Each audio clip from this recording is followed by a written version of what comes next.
آپ سب جانتے ہیں کہ all India Muslim personal law board پورے ملک کے مسلمانوں کا سب سے بڑا اور متحدہ پلیٹ فارم ہے، اور یہ 1973 میں قائم کیا گیا تھا مسلم پرسنل لاء کی حفاظت کے لیے اور مسلمانوں میں دینی بیداری لانے کے لیے۔ مسلم پرسنل لاء بورڈ کئی سمت میں کام کرتا ہے۔ ایک کام مسلم پرسنل لاء بورڈ کا یہ ہے کہ مسلم پرسنل لاء کے سلسلے میں جو عدالت کے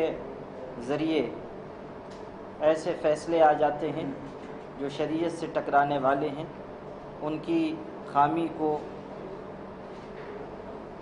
دور کرنے کے لیے all India Muslim personal law board آواز لگاتا ہے، کوشش کرتا ہے۔ All India Muslim personal law board کا ایک بہت بڑا کام سماج سدھار کا ہے۔ بورڈ کا یہ ماننا ہے کہ مسلمانوں کے سماج میں جو کمزوریاں ہیں، جو خامیاں ہیں، ان کو خود مسلم پرسنل لاء بورڈ علماء کے ذریعے، مسجد کے ذریعے، مسجد کے اماموں کے ذریعے چھوٹے بڑے جلسے، کانفرنس، کارنر میٹنگ کر کے ان کو دور کرنے کی کوشش کریں۔ بھوپال میں آپ کے اس تاریخی شہر میں کل سماج سدھار کمیٹی مسلم پرسنل لاء بورڈ کی جو قائم ہے، اسی کی ایک بڑی بیٹھک ہوئی، اور اس میں اس بات پر آپس میں مشورہ کیا گیا، رائے ملائی گئی کہ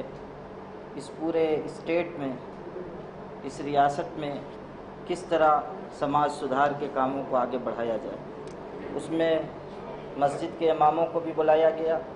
علماء کو بھی بلایا گیا، اور سوشل فیلڈ میں کام کرنے والے لوگوں کو بھی بلایا گیا، اور ان سب کو یہ ذمہ داری دی گئی کہ وہ مسلم پرسنل لاء بورڈ کے سماج سدھار کے کاموں میں تیزی لائیں اور زمینی سطح پر اس کو آگے بڑھائیں۔ All India Muslim personal law board نے یہ فیصلہ بھی کیا ہے کہ اب سماج سدھار کمیٹی کو ہر اسٹیٹ میں، ہر ڈسٹرکٹ میں پھیلایا جائے، اور ڈسٹرکٹ لیول کی اور اسٹیٹ لیول کی کمیٹی بنائی جائے۔ اس کے لیے کوشش کی جا رہی ہے،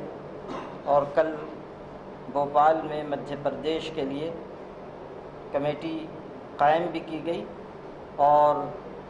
یہاں کی 10 کمشنری ہے اور 52 ڈسٹرکٹ ہیں، ان میں کمیٹی بنانے اور کنوینر طے کرنے پر مشورہ کیا گیا، اور کام سپرد کیا گیا ہے مختلف لوگوں کے، خاص طریقے پر مسلم پرسنل لاء بورڈ کی ورکنگ کمیٹی کے ممبر الحاج عارف مسعود صاحب کو۔ مجھے امید ہے کہ ایم پی میں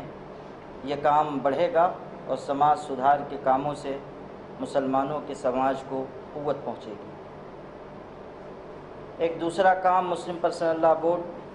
سوشل میڈیا کا کر رہا ہے۔ سوشل میڈیا کی جو اہمیت ہے، جو اس کی طاقت ہے، اور جس بڑے پیمانے پر سوشل میڈیا کے ذریعے باتوں کو پھیلایا جاتا ہے، آپ سب اچھی طرح جانتے ہیں۔ مسلم پرسنل لاء بورڈ یہ محسوس کر رہا ہے کہ ادھر کچھ عرصے سے مسلم پرسنل لاء کے سلسلے میں غلط فہمیاں پھیلائی جا رہی ہیں، اور ایسی چیزیں مسلم پرسنل لاء کی طرف منسوب کی جا رہی ہیں جن کا اسلام سے کوئی تعلق نہیں ہے۔ مثال کے طور پر میں آپ سے کہوں کہ الیکٹرانک اور پرنٹ میڈیا نے جس حلالہ کو اسلام کی چیز بتا کر بنا کر پیش کیا ہے، اور پورے دیش میں جس حلالہ کو اسلام کی طرف منسوب کیا گیا اور اسلام کی چیز کہا گیا، اور اسلام اور مسلمانوں کو بدنام کرنے اور عورتوں پر ظلم کرنے کا طعنہ دیا گیا، اس حلالہ کا اسلام سے کوئی تعلق نہیں۔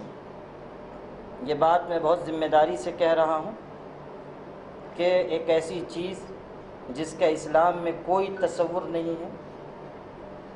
کہ کسی عورت پر طلاق پڑ جائے، اس عورت کو کسی مرد سے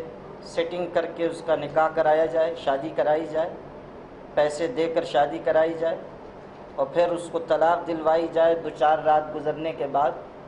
اور پھر پہلے شوہر کے ساتھ اس کی شادی کرائی جائے۔ اسلام میں یہ چیز غلط ہے، گناہ ہے، حرام ہے۔ لیکن اسی چیز کو جوڑ دیا گیا مسلمانوں سے، مسلم پرسنل لاء بورڈ سے، اور یہ کہا گیا کہ مسلمانوں کے سماج میں مسلم مہیلاؤں پر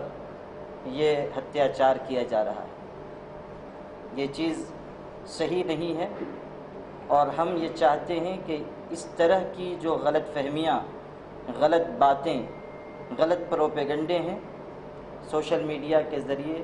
ہم ان کا جواب دیں، اور جو صحیح بات ہے، جو سچائی ہے، اسے عام کریں۔ موجودہ سرکار